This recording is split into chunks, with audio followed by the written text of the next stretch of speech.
শিয়ারা এবং ইহুদিরা তাদের মধ্যে রোজা আছে, ফাস্টিং আছে। নবী করিম সাল্লাল্লাহু আলাইহি ওয়াসাল্লামের ওই হাদিস আবারও আমরা স্মরণ করি। তিনি বলেছেন, লা ইয়াজালুন নাসু বিখাইরিন মা আজ্জালুল ফুতুর ওয়া আখারুস সুহুর। এই মানুষ, এই উম্মত ততদিন কল্যাণের উপরে প্রতিষ্ঠিত থাকবে যতদিন তারা ইফতার তাড়াতাড়ি করবে আর সাহরি দেরিতে করবে।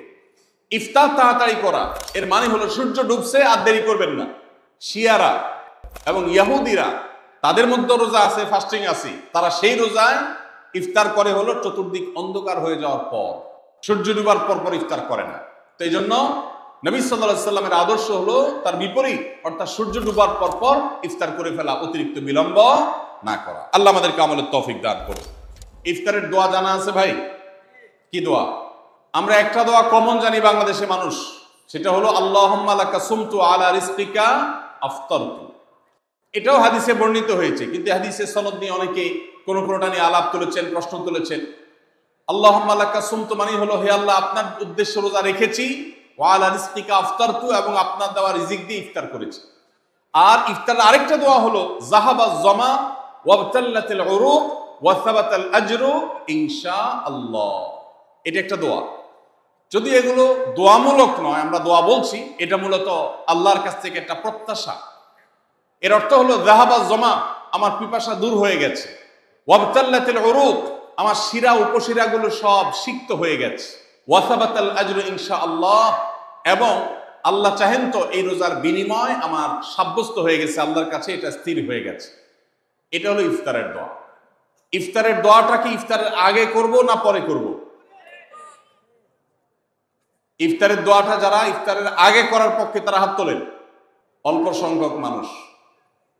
আর বাকিরা সবাই কি পরের পক্ষে না মাঝখানের পক্ষেও আছেন লোক? সব পরের। মাশাআল্লাহ, সব সূক্ষ্ম সূক্ষ্ম মাসআলা দেখি গাবতলী মানুষ জানে, মাশাআল্লাহ, অনেক অগ্রসর দেখা যায়। আল্লাহ আমাদের সবাইকে দিনের জন্য কবুল এবং মঞ্জুর করুন, মাশাআল্লাহ। ভাইরা আমার, ইফতারের দোয়াটা ইফতারের পরে করতে হয়, যেটা বেশিরভাগ মানুষ জানে না। কিন্তু আমি অবাক হলাম যে এখানে বেশিরভাগ মানুষ আপনারা জানেন, মাশাআল্লাহ, নলেজেবল মানুষ, বোঝা গেছে।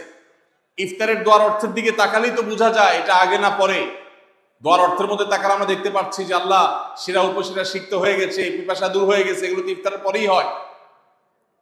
অবশ্য আমি অর্থ আগে বলে দিয়েছি, সেটা দেখে হয়তো আপনারা অনেকে বুঝে ফেলছেন, মাশাআল্লাহ।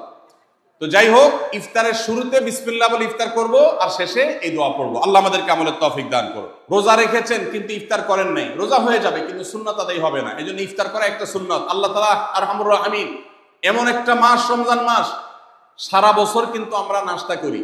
সারা বছর যেটা নাস্তা করি রমজানে সে নাস্তাই করি। পার্থক্য হলো সারা বছর নাস্তা করি সকালে, রমজান নাস্তা করি সন্ধ্যায়। মানুষ দীর্ঘ সময় না খেয়ে থাকার পরে যে খাবার খায় সেটাকেই ব্রেকফাস্ট বলে, সেটাকেই নাস্তা বলে। আরবিতে যে ইফতার বলা হয়, এই ইফতার শব্দের অর্থ কিন্তু নাস্তা। ইফতার শব্দের অর্থ কি? নাস্তা। সারা বছর নাস্তা খেলে কোনো সওয়াব হবে, কিন্তু রমজান মাসে আপনি যদি সারাদিন উপবাস থাকার পর সন্ধ্যায় ব্রেকফাস্ট করেন, অর্থাৎ ইফতার করেন, তাহলে আল্লাহ তাআলা আপনাকে সুন্নাত পালন করার সওয়াব দিবেন। এই জন্য ভাই, ইফতার করা একটা সুন্নাত। সাহরি এবং ইফতারে খেজুর খাওয়া, খেজুর দিয়ে সাহরি ইফতার করা। ইফতারে আপনি অন্য যা খান না খান, খেজুর দিয়ে খাবেন। নবী সাল্লাল্লাহু আলাইহি সাল্লাম আদা পাকা আদা খেজুর দিয়ে ইফতার করতেন, যেটাকে রোতাব বলা হয়। আর যদি সেটা না পাওয়া যেত, সাধারণ যে কোনো খেজুর, সেটাও না পাওয়া গেলে একটু পানি খেয়ে তারপর তিনি ইফতার করতেন। আমরা ইফতারে খেজুর খেতে হয় সুন্নাহ, এটা আমরা জানি, কিন্তু যেটা জানি না সেটা হলো সাহরিতে খেজুর খাওয়া। ভোর রাতে সাহরিতে খেজুর খাওয়া সুন্নত। এটা আগে কে কে জানতেন? হাত তোলেন। আগে জানতেন? মাশাআল্লাহ, হাত নামান। গত বছর রমজানে সাহরিতে ভাত তরকারি যাই খাইছেন না খাইছেন, একটা হলো খেজুর খাইছেন, কারা কারা হাত তোলেন? মাশাআল্লাহ, এদিকে সব আমল করা মানুষ, মাশাআল্লাহ। তাহলে তার ওয়াজ টোয়াজের কোনো দরকার নেই। এত নলেজেবল মানুষ, এত আমলদার মানুষ যদি এলাকায় থাকে, তাহলে ওয়াজের দরকারটা কি? আল্লাহ আমাদের সবাইকে আমলের তৌফিক দান করুন। ভাইরা আমার, ইফতারে খেজুর খাওয়া যেমন সুন্নাত, সাহরিতেও খেজুর খাওয়া সুন্নাত, কিন্তু খেজুর খাওয়া কোনো ফরজ ওয়াজিব না। খেজুরের দাম বেশি হয়ে গেছে, আপনি কিনতে অপারগ। যদি একটা খেজুরও পুরো রমজানে না খান, আপনার রোজার কোনো অসুবিধা হবে। তবে নবী সাল্লাল্লাহু আলাইহি ওয়াসাল্লাম যেহেতু ইফতার এবং সাহরিতে খেজুর খেতেন, আর খেজুরে প্রচুর পরিমাণ সুগার আছে, উপকারী, যেটা মানুষের স্বাস্থ্যের জন্য উপকারী, প্রচুর পরিমাণ এনার্জি আছে, খাদ্য শক্তি আছে। সারাদিন রোজা রেখে আমাদের যে সুগারের ঘাটতি হয় সেটা পূরণ করার জন্য সহায়ক হয়। এই জন্য সাহরি এবং ইফতারে খেজুর খাওয়া এমনিতেও উপকারী।